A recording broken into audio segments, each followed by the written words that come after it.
Maintenant, on va entrer dans l'histoire, à une époque reculée aussi. Toujours dans Bible, on va aller dans Bible, la seule version authentique. On va aller dans Origine, chapitre 21, versets 1 à 3, pour vous montrer que ces esprits se sont manifestés dans le passé. Ces esprits ont agi depuis des temps immémoriaux et actuellement, ces esprits continuent à sévir et aussi à agir. Ces esprits aussi continueront à agir dans un futur proche. Mais on vous dit ici, dans Origine, chapitre 21, versets 1 à 3, Sango, ce qu'on appelle Abraham, Ibrahim, dans les Bibles classiques et dans d'autres versets, dans d'autres religions dites révélées. Donc, on vous dit ici, dans Origine, chapitre 21, versets 1 à 3, Sango parti du territoire du sud-ouest pour la région du sud de Longanapi pour, pour y demeurer. Donc, à un moment donné dans l'histoire de ce qu'on va appeler Sango, son vrai nom comme Sango, c'est-à-dire il s'est déplacé parce que c'était un voyageur, il se déplaçait continuellement. C'était quelqu'un qui était aisé. Donc, à un moment donné, on nous dit ici qu'il est parti du territoire du sud-ouest pour la région du sud de Longanapi. Il y a virgule ici. Pour y demeurer, il y a point. Sango dit à Kinyé, sa femme, Kinyé, c'est celle qu'on va appeler à Sarah dans les versions classiques. Donc, pendant le cheminement, pendant qu'il est en train de marcher, il n'était pas seul. Il n'était pas seul. Donc, il va dire à Kinyé, sa femme ici, c'est qu'on va appeler Sarah, sa femme dans la région du sud de Longanapi, deux points, tiens-toi sur tes gardes dans ton esprit. Donc, il avertit, il donne un avertissement à sa femme, à sa bien-aimée ici. Il dit, garde-toi, tiens-toi c'est-à-dire en garde sur ton esprit, donc éveille, donc prends garde spirituellement, prépare-toi, parce que dans le lieu, nous allons pénétrer. Ici, dans cet endroit, il y a les esprits succubes, donc Mindima Njaka,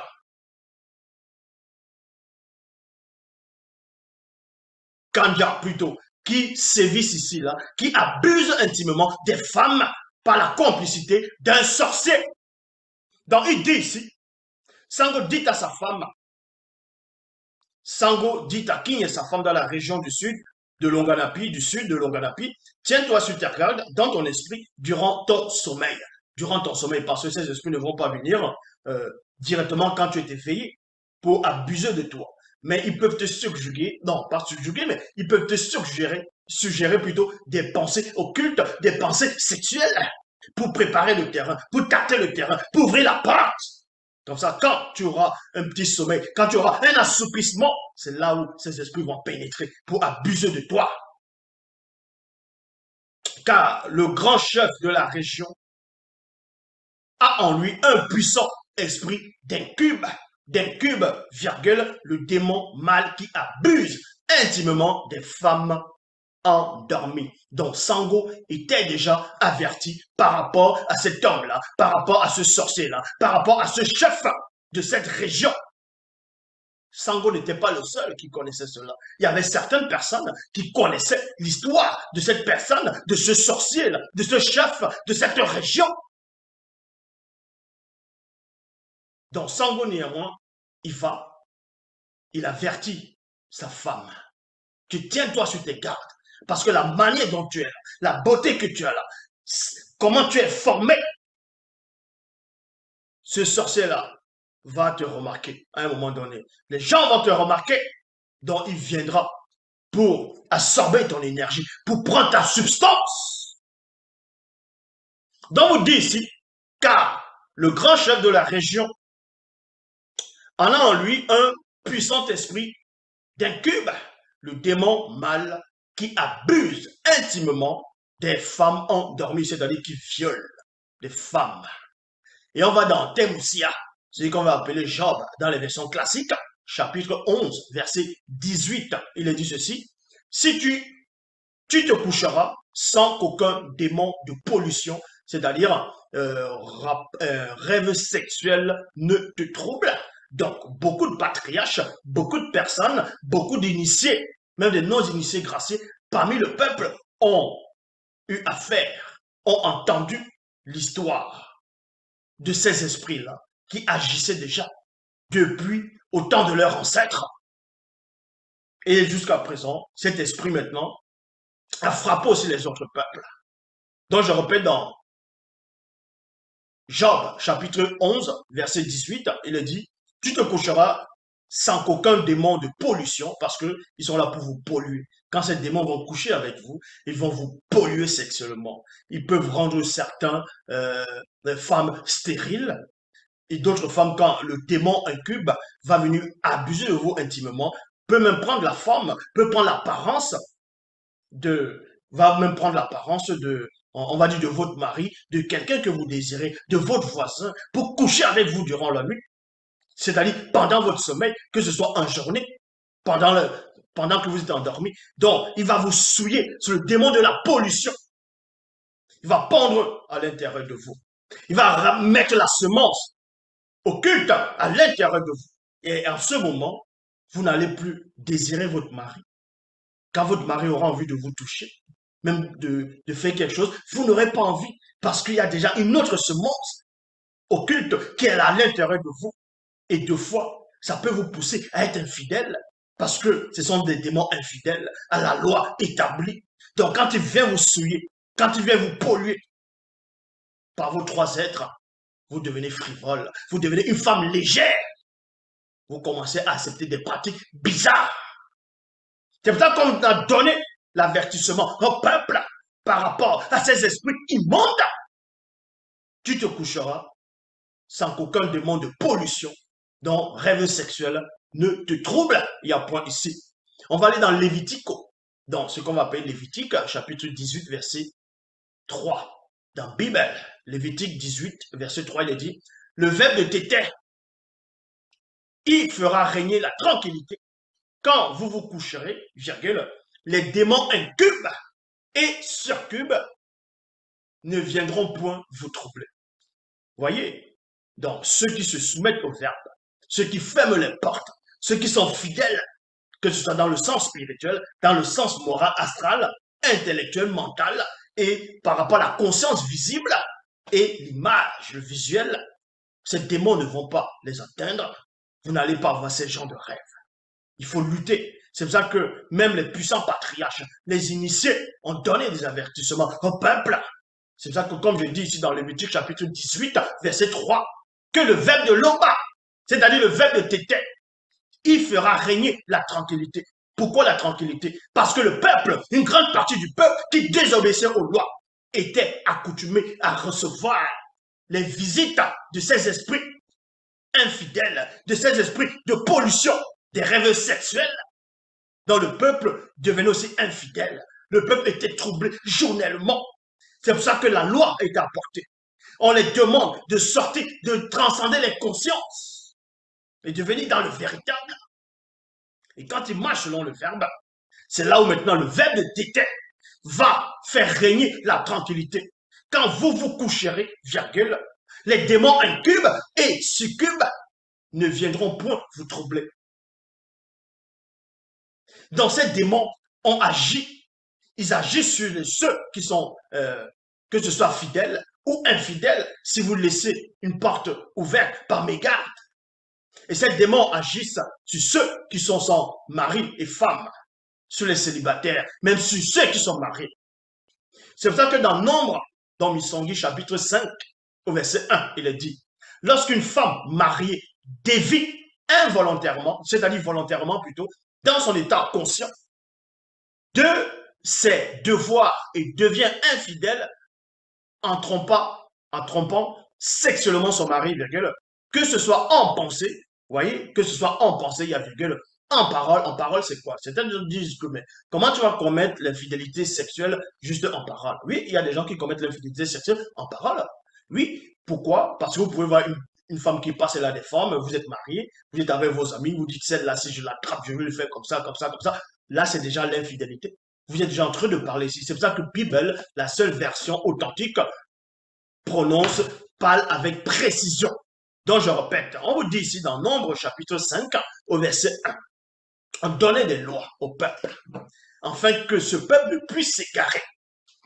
Que lorsqu'une femme, parmi le peuple, lorsqu'une femme mariée dévie volontairement, dans son état conscient, sans qu'on l'ait forcé, mais dans son état conscient, de ses devoirs et devient infidèle en trompant sexuellement son mari, virgule, que ce soit en pensée, virgule, en parole ou durant les rêves avec les démons incubes,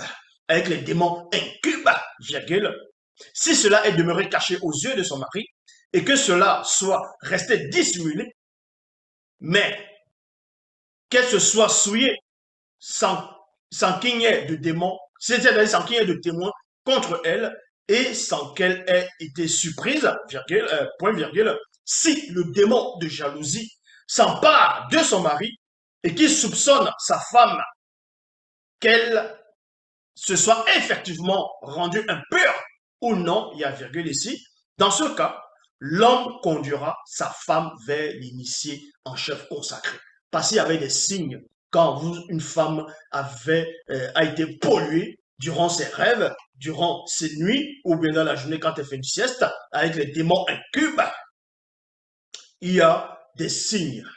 Quand la femme se réveille, son comportement, ça c'est une sorte d'initiation. On initie les gens pour voir son corps même devient infidèle par rapport au corps de l'autre. Le corps de la femme qui était abusée, qui est abusée sexuellement dans les rêves, qui était souillé, son corps même devient infidèle. Ses gestes deviennent infidèles. Son comportement devient infidèle. Sa manière de regarder son mari infidèle. Sa manière de regarder, de se tenir même. Même son aura devient infidèle. Sa manière de respirer devient infidèle. Ça, on est initié. C'est pour ça qu'on précise ici. Autrement, comment si ta femme fait des rêves de nuit, a été souillée pour lui, toi qui dors, tu te lèves le matin, comment tu sauras cela? Qu'elle a fait ce genre de rêve si elle ne te le dit pas? Tu sauras comment? Est-ce que tu vas entrer dans sa pensée? Est-ce que tu fais télépathe pour entrer, pour voir ce dont elle a rêvé? Non. C'est parce qu'on initiait le peuple pour voir, pour savoir comment ça se produit. C'est pour ça qu'on vous dit ici. Maintenant, on va aller dans Origine, chapitre 21, versets 4 à 15. Il est dit, toujours dans l'histoire de Sango et sa femme, King. Origine 21, versets 4 à 15, il est dit ceci. Et durant la nuit, ce grand chef sort de son corps physique en compagnie de ce démon incube de la nuit en entrant par la porte secrète des rêves afin de s'unir intimement aux femmes. Il y a un point ici.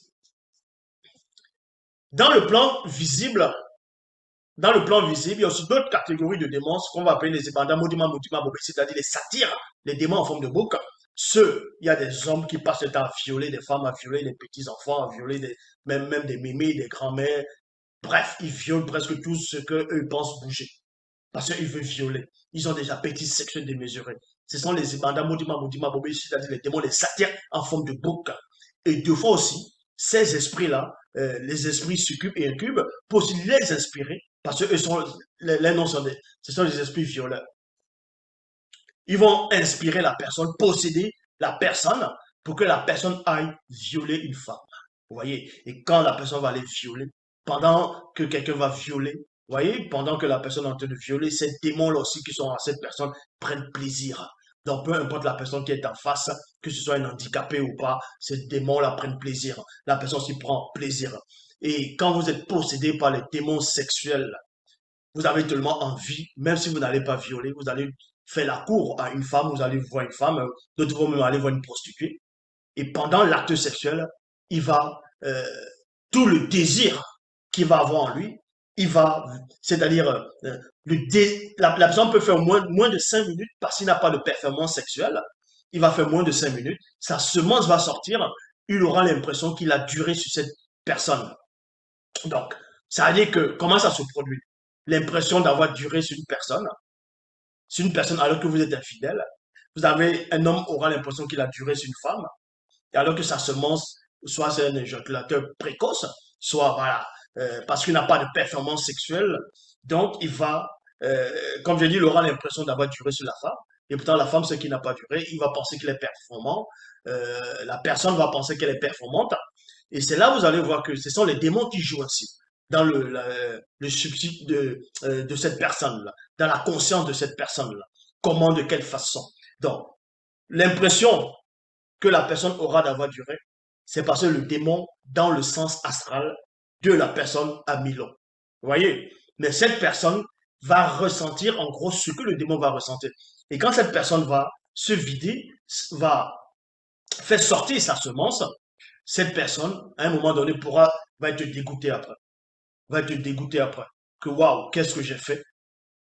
La personne va se sentir mal, bizarre, honteux après, parce qu'il y a le démon de la jalousie qui sera là, il y a le démon de la honte, le démon de la pollution qui seront là, et donc il va ressentir euh, ce truc-là, son esprit va être souillé. Koudoumane, chapitre 49, au verset 4, Dieu qui savait répondit, si un homme renvoie sa femme alors qu'elle n'a pas été infidèle, alors qu'elle n'a pas été infidèle sexuellement, virgule, en pensée, durant les rêves approuvés avec les démons incubes. Voilà. Maintenant, il y a des rêves approuvés, il y a des rêves qui ne sont pas approuvés. Ça, on va vous expliquer après. À cause de l'infidélité, pour avoir abandonné le verbe en épousant une autre, il commet un adultère.